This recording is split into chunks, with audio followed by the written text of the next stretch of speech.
میری ماں بہن بھی سن رہی ہیں تقریر تو سننے کی کوشش کریں، اس لیے کہ میں اپنی تقریر کو اس نہج پہ لے جا رہا ہوں کہ صبح ہو کر کے مرد بولے میرے لیے بڑی اچھی تقریر تھی، عورت بولے میرے لیے بہت اچھی تقریر تھی۔ آئیے ذرا عورتوں کے کچھ پہلو کو بھی اشاروں میں بیان کر دیا جائے، کیسی اچھی اچھی مائیں گزر گئی ہیں، اللہ اکبر۔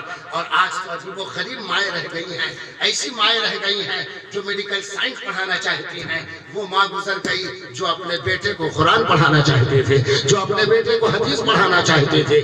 حاضرین محترم، جو مائیں اپنے بچے کو میڈیکل سائنس پڑھاتی ہیں، یقین جانو وہ اپنے بیٹے کو ڈاکٹر بناتی ہیں، اور جو ماں اپنے بیٹے کو قرآن و حدیث پڑھانا چاہتی ہیں، وہ ماں اپنے بیٹے کو روحانیت کا تاجدار بنانا چاہتی ہے، ولایت کی کائنات کا شہسوار بنانا چاہتی ہیں۔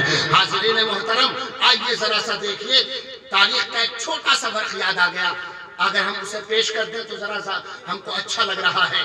حاضرین، آپ نے دیکھا ہوگا ایک ماں جو بدایوں شریف میں پیدا ہوئی ہے، بدایوں شریف میں، بدایوں جان رہے ہیں کہ نہیں آپ؟ بدایوں شہر میں ایک ماں تھی جس کا گھرانہ بخارا سے آیا ہوا تھا، بڑے غریب گھرانے، ایک تو ایسے ہی پردیسی لوگ تھے، آ کے کسی طریقے سے آباد ہوئے تھے، نہ کھانے کا ٹھکانہ نہ پینے کا ٹھکانہ۔ حاضرین محترم، کیسے کیسے گزر اوقات ہوا کرتے تھے، اور وہ بھی اس کشمکش کے زمانے میں ایک بچہ پیدا ہوا جس کا نام اس نے نظام الدین رکھا تھا۔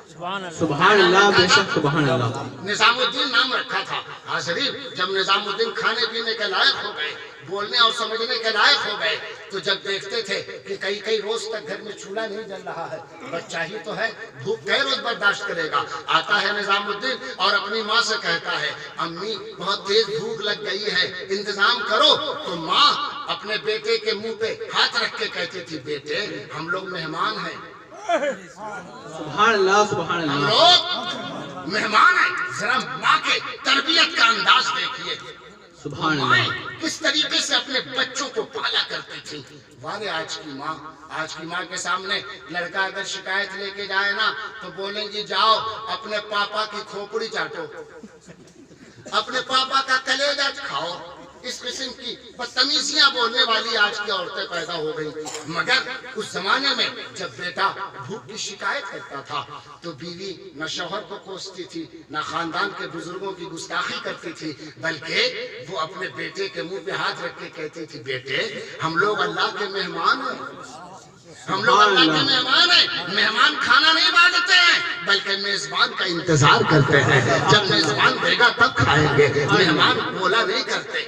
نظام الدین کو بات سمجھ آ جاتی تھی، چپ ہو جاتے تھے۔ حاضرین، آپ سوچتے ہوں گے کہ ایک ماں اپنے بیٹے کو سمجھا کے گزر رہی ہے، نہیں بلکہ صبر کا پیالہ پلا رہی ہے، شکیت کا پیالہ پلا رہی ہے، اور اسی پیالے کو پلا کر کے اپنے بیٹے کو جوان کیا ہے۔ تو بیٹا اس صبر کے پیالے کو پیتے پیتے اس مقام پہ پہنچا ہے کہ ساری دنیا اسے نظام الدین کہتی تھی، مگر آج پوری کائنات میں محبوب الہی کے نام سے دنیا جان رہی ہے، خواجہ نظام الدین کے نام سے دنیا جان رہی ہے۔ حاضرین، خواجہ نظام الدین اولیاء محبوب الہی یہ کسی بہت بڑے پڑھ لکھ کر کے ولایت نہیں حاصل کیا ہے، بلکہ ماں کے صبر کے جام کی بنیاد پہ انہیں ولایت اللہ نے عطا فرما دیا ہے۔ ماں نے صبر کا جام پلا کر کے انہیں ولایت کا مستانہ بنا دیا ہے، محبوب کا دیوانہ بنا دیا ہے، اللہ کی بارگاہ کا خدمت گزار بنا دیا ہے۔ ذرا سا میری ماں بہنیں غور سے سنیں، کیا عشق رسول رکھنے والی عورتیں گزر گئی۔ آج تو مردوں کے کلیجے میں ویسا عشق نہیں ہوتا، نبی کا جیسا عشق اس دور کے عورتوں میں ہوا کرتے تھے۔ سبحان اللہ، سبحان